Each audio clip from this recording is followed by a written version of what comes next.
хэрвээ Монгол улс одоо цаашдаа өсөн дэвжиж хөгжиж явна гэвэл энэ бузар шунлуудаас бүрмөсөн татгалзахгүй бол энэ маш аюултай. Хөгжих тийм болцоонуудыг хааж байна. Хүүхэд анх төрөхдөө, хүн анх төрөхдөө хамгийн шударга, хамгийн ариун хүн төрж байгаа юм.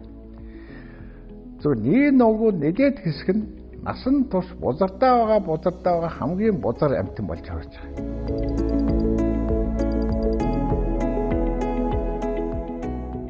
Залуучууд энэ ард түмнийг ухааруулах хэрэгтэй байгаа юм.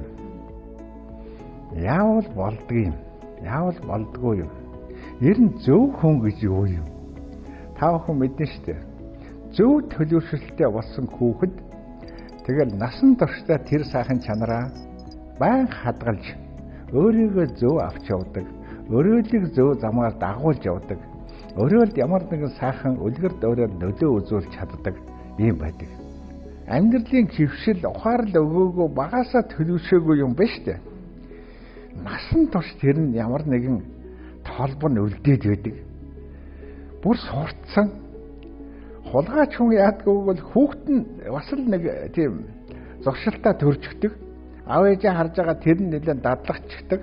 Тэр нэг багын нэг төрөх төлөв энд мянган сайхын заагаад хэрэггүй. Хөрдөө төлөвшөх байгаа юм. Тэгэхээр өөрөө төлөвшлээ байх хэрэгтэй дээ.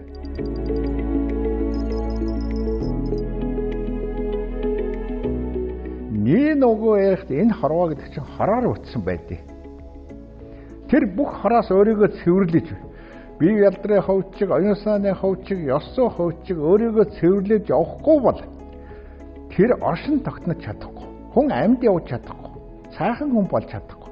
Тэртээ дэргөө цаг хугацааны хайшин дунд хүн өнгөрцгөөс цааш одоо амьд яваад тэрний хэдэн жилдээ эх орондоо хүн ардаа өөрөө зөв хүн бай, тэднийг зөв замаар явуул, тэдэндээ буян үлдэж явахсан гэж ийм зөвд байдгийг.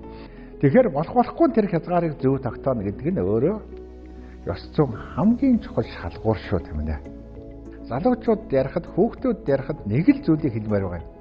Цаашдаа овсгоотой зартай нь биш. Шудраг зарчимтай. Үнэн ч хүн сайхан юмд хүрэн шүү. Улсарнаа сайхан авч явна шүү. Өөрөө сайн хүн бол төлөвшөн шүү.